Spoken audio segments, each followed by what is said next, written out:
লোকমান হাকিম ইসলামের ইতিহাসে একজন অত্যন্ত বুদ্ধিমান, ধার্মিক এবং নৈতিক চরিত্র হিসেবে পরিচিত। তিনি ছিলেন এমন একজন ব্যক্তি যিনি নিজের জ্ঞানের মাধ্যমে মানুষকে সত্য, ন্যায় এবং সৎ জীবনের পথে পরিচালিত করতেন। লোকমান হাকিমের জীবনযাত্রা সাধারণ হলেও তার বুদ্ধিমত্তা ও আল্লাহ ভীতি তাকে আলাদা করেছিল। লোকমান হাকিম সাধারণত মানুষকে নৈতিক শিক্ষার মাধ্যমে পথ দেখাতেন।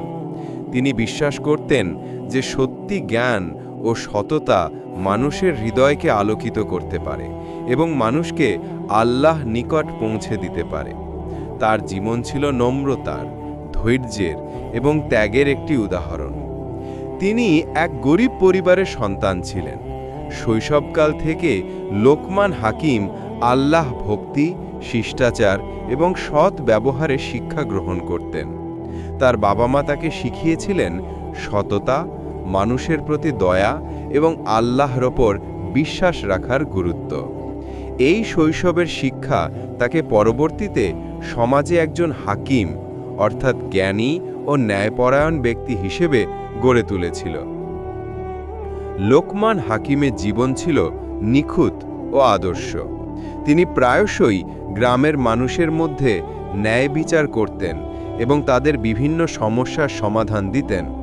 তার জ্ঞান ও নৈতিকতা তাকে মানুষের কাছে অত্যন্ত মর্যাদাপূর্ণ ও সম্মানিত ব্যক্তিতে পরিণত করেছিল। একদিন লোকমান হাকিম ভাবলেন যে তার জ্ঞান শুধু নিজের জন্য নয়, বরং তা তার সন্তানদের মধ্যেও ছড়িয়ে দেওয়া উচিত।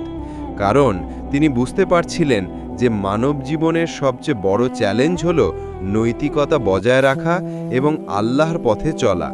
তাই তিনি তার ছেলেদের জন্য নসিহত করার সিদ্ধান্ত নিলেন। লোকমান হাকিম তার ছেলেদেরকে ডেকে বললেন, প্রিয় সন্তানরা, আমি তোমাদের জীবনের জন্য কিছু গুরুত্বপূর্ণ শিক্ষা দিতে চাই। এই শিক্ষা তোমাদের শুধুমাত্র সৎ মানুষ হিসেবে গড়ে তুলবে না, বরং আল্লাহ নিকট তোমাদের অবস্থানও উজ্জ্বল করবে। তাই মনোযোগ দিয়ে শোনো।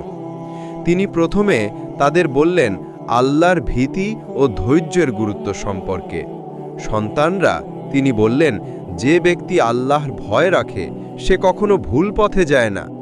আল্লাহর ভয় মানে শুধু দৃষ্টিতে নয়, হৃদয়ে সচেতনতা। যখন তুমি ভুল করবে তখন আল্লাহ জানেন, কিন্তু সেই সচেতনতা তোমাকে সৎ পথে রাখবে। তারপর তিনি ধৈর্য ও পরিশ্রমের গুরুত্ব ব্যাখ্যা করলেন। পুত্ররা, লোকমান হাকিম বললেন, জীবনে সফল হতে হলে ধৈর্য অত্যন্ত প্রয়োজন। তুমি চেষ্টা করছো কিনা তা আল্লাহ দেখেন। কঠিন পরিস্থিতিতেও যদি তুমি ধৈর্য ধারণ করো তবে আল্লাহ তোমাকে সাহায্য করবেন। লোকমান হাকিম আরও বললেন, মানুষকে কখনো তুচ্ছভাবে বিবেচনা করো না। প্রতিটি মানুষ আল্লাহ সৃষ্টি, সুতরাং তাদের সঙ্গে সদয় ও ন্যায়পরায়ণ হও। কখনো অহংকার বা হিংসার পথে যেও না। মানুষের হৃদয়ে দয়া ও ন্যায় বিচার স্থাপন করো। তিনি তাদের শিক্ষা দিতে আরও গভীরে গিয়ে বললেন সততা ও সচ্চরিত্রের গুরুত্ব। সন্তানরা, তোমাদের জীবনের সত্য কথা বলার অভ্যাস গড়ে তুলতে হবে। কখনো মিথ্যা বলো না, কারণ মিথ্যা শুধু তোমাকে ক্ষতি করবে না, বরং সমাজকেও বিভ্রান্ত করবে। তোমাদের সততা তোমাকে আল্লাহর কাছে প্রিয় করবে এবং মানুষের মধ্যে সম্মান এনে দেবে। লোকমান হাকিমের এই শিক্ষা ছিল খুবই সহজ কিন্তু গভীর। তিনি তার ছেলেদেরকে বিভিন্ন উদাহরণ দিয়ে বোঝাতেন কিভাবে একজন সতর্ক, ধার্মিক এবং সদাচারী মানুষ সমাজের ন্যায় প্রতিষ্ঠা করতে পারে। তারপর তিনি শিখালেন কিভাবে আল্লাহর ধন্যবাদ জ্ঞাপন ও কৃতজ্ঞতা প্রকাশ করা যায়। সন্তানরা, তোমরা যতই ধনী হও, যতই শিক্ষিত হও, সবসময় আল্লাহর কাছে কৃতজ্ঞতা জানাও, কারণ আল্লাহই তোমাকে সবকিছু দিয়েছেন। কৃতজ্ঞতা প্রকাশ করলে মন ভালো থাকে এবং আল্লাহ তোমার প্রতি সন্তুষ্ট থাকেন। লোকমান হাকিমের নসিহত শুধু শিক্ষামূলক ছিল না, এটি ছেলেদের চরিত্র গঠনের জন্য দার্শনিক ও নৈতিক দিকেও সমৃদ্ধ। তিনি তাদের শিখিয়েছিলেন নিজের প্রতি বিশ্বাস রাখা, নিজের ক্ষমতা চিনতে শেখা এবং জীবনের প্রতিটি পদক্ষেপে আল্লাহ সাহায্য চাওয়া। লোকমান হাকিম তার ছেলেদেরকে আরও গভীরভাবে শিক্ষা দিতে শুরু করলেন। তিনি বললেন, সন্তানরা, আল্লাহর সাথে তোমার সম্পর্কের উপর মনোযোগ দাও। সব কিছু তার ইচ্ছা অনুযায়ী ঘটে। তুমি যতই বুদ্ধিমান হও, যতই চেষ্টা করো, আল্লাহর অনুমতি ছাড়া কিছুই ঘটবে না। এই জন্য সবসময় প্রার্থনা করো এবং আল্লাহর কাছে সাহায্য চাও। তারপর তিনি তাদের ধৈর্য ও সমঝোতার গুরুত্ব নিয়ে বললেন, যে ব্যক্তি ধৈর্য ধারণ করতে পারে সে জীবনের কঠিন সময়গুলো সহজভাবে পার হতে পারে। কখনোই হঠাৎ রাগ বা ক্রোধে ফেটে পড়ো না। যদি কেউ তোমার সঙ্গে অন্যায় করে, তুমি ধৈর্য ধারণ করো এবং শান্তভাবে সমস্যা সমাধানের চেষ্টা করো। এই শিক্ষা তোমাদের চরিত্রকে শক্তিশালী করবে। লোকমান হাকিম আরও বললেন, সন্তানরা, জ্ঞান অর্জন করো। জ্ঞান মানুষের জীবনের সবচেয়ে মূল্যবান সম্পদ। তবে জ্ঞান অর্জনের পর তা অন্যকে বোঝাতে শেখো। জ্ঞান শেয়ার করলে তা বৃদ্ধি পায়, আর লুকিয়ে রাখলে তা অপ্রয়োজনীয় হয়ে যায়। আল্লাহ জ্ঞানকে যারা সৎভাবে ব্যবহার করে তাদেরকে সম্মানিত করেন। তারপর তিনি উদাহরণ দিয়ে বললেন, একজন মানুষ যদি শুধু নিজের জন্য ধন বা ক্ষমতা সংগ্রহ করে কিন্তু অন্যকে সাহায্য না করে, তার জীবন শূন্য।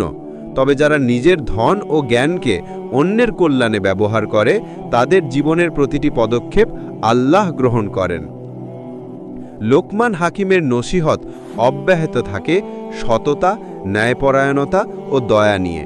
তিনি বলেন, সন্তানরা, মনে রেখো, সব কিছুতে সমতা ও ন্যায় প্রতিষ্ঠা করো।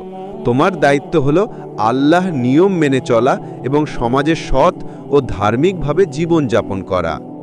তারপর লোকমান হাকিম তাদের জীবনের গল্প দিয়ে বোঝালেন। তিনি বললেন, আমি আমার জীবনে অনেক শিক্ষা পেয়েছি, কখনো ধন, কখনো ক্ষমতা, কখনো মানুষের প্রশংসা। তবে সবচেয়ে বড় শিক্ষা হলো আল্লাহ সন্তুষ্টি অর্জন করা। যখন আমি এই পথে চলেছি, আমার জীবনের প্রতিটি কাজ সহজ হয়ে গেছে। শেষে তিনি তাদের বললেন, সন্তানরা, এই শিক্ষাগুলো তোমাদের জীবনে প্রতিদিন প্রয়োগ করো। ভুল করলে ক্ষমা চাও, সৎভাবে জীবনযাপন করো, ধৈর্য ধরো এবং সবসময় আল্লাহর দিকে তাকাও। এই পথেই তোমরা সুখী ও সম্মানিত হতে পারবে। লোকমান হাকিমের এই নসিহত তার ছেলেদের জীবনের প্রতিটি ক্ষেত্রে প্রভাব ফেলে। তারা শিখে নেয় কিভাবে আল্লাহর ভীতি, সততা, ধৈর্য ও ন্যায়পরায়ণতা তাদের জীবনকে আলোকিত করতে পারে। তাদের চরিত্র গড়ে ওঠে এমনভাবে যে তারা নিজেরাই সমাজে অন্যদের জন্য উদাহরণ হয়ে ওঠে। এইভাবেই লোকমান হাকিমের নসিহত তার ছেলেদের মধ্যে জীবনের মূলনীতি প্রতিষ্ঠা করে, যা প্রজন্ম ধরে মানুষকে ন্যায়, সততা এবং আল্লাহর ভক্তির পথে পরিচালিত করে।